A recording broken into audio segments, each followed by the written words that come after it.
Welcome back to the channel, guys. Hope everyone's doing well. Today, a little bit of an update as well as adding some lily pipes. These lily pipes are massive. I believe these are like the 22 millimeter outer diameter. I think it works out to be 3/4 of an inch. And the lily pipe has just been kind of overpowering this scape. It's just so massive. So we have a little package from one of our LFSs that we're going to open up. And then we also got a UNS valve that is actually going to give us the conversion to run slightly smaller pipes on this tank.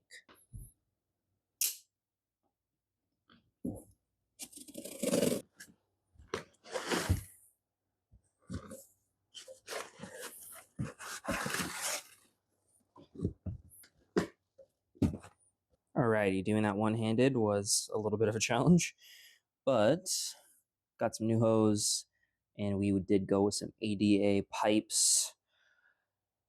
No expense spared on this tank. So going to actually cut some of these pipes a little bit shorter and just get a little bit better of a management system to route the inline heater as well. And we'll throw those little conversion pipes on and we'll get it all set up.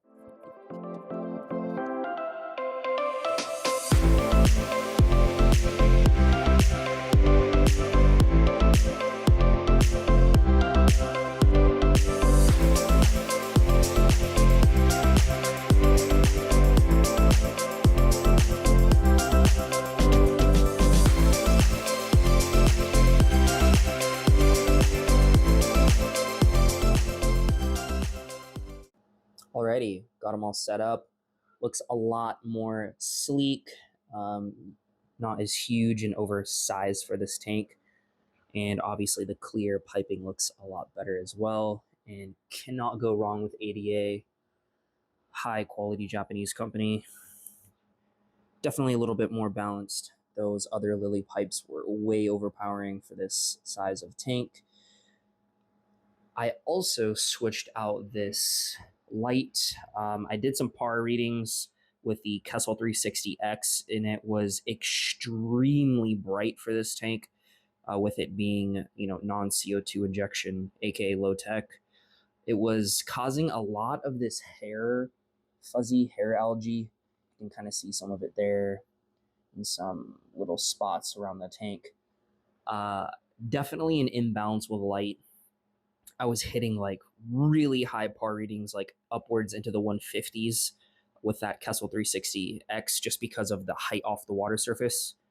And I was only running it at about 80% intensity, which is pretty surprising. I actually did not run any tests with it on 100%.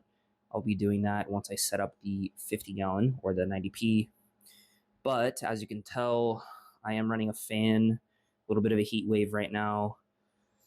The tank's running at about 27 degrees Celsius, which is, I believe, is right around 80 degrees. So a little bit more on the high end of what I want it to be. Obviously, higher temperature in the water columns can increase algae growth. It also does increase plant growth a bit, but I do notice the algae does grow a little quicker in the summer months.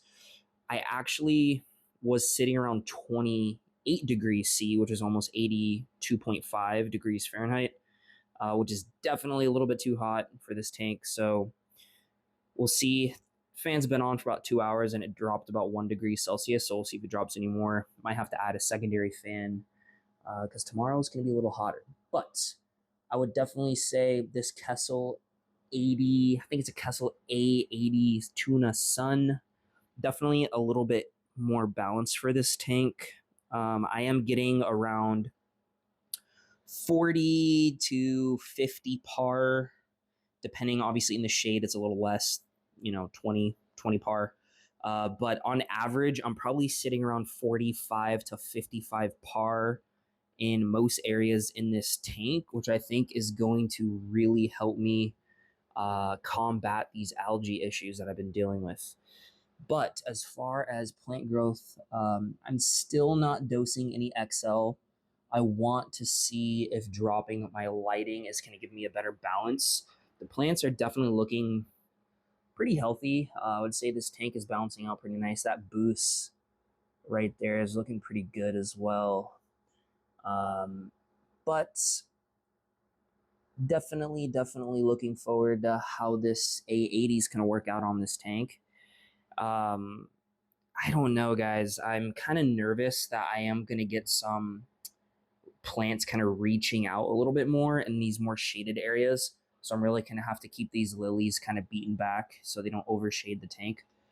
The crypt balassi in that far left corner is definitely growing pretty nicely. I know it's hard to see because of the current, but it is definitely starting to perk up.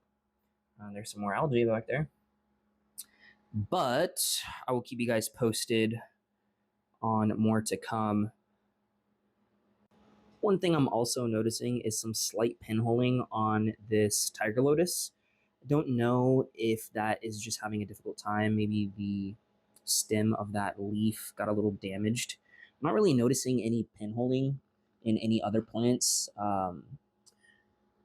Everything else looks pretty good up close. But usually pinholing is a sign of a potassium deficiency, which I should not have any potassium deficiencies considering the substrate is relatively new in this tank. I should not be running any deficiencies at this time. But if I do see any more pinholing in any other plants, I'll probably start dosing a smidge of potassium. But I will keep monitoring that. Anywho, thanks for watching, guys. Stay tuned. I cannot wait to get that 90p set up. That is going to be a very high-tech tank. No expense spared. Probably going to be running a lot of equipment, a lot of dosing. And stay tuned for that, and I'll share you guys how I'm going to be running that setup for success. Thanks, guys. Stay tuned. And got the tank actually set up where it's going to be, and that will be coming soon.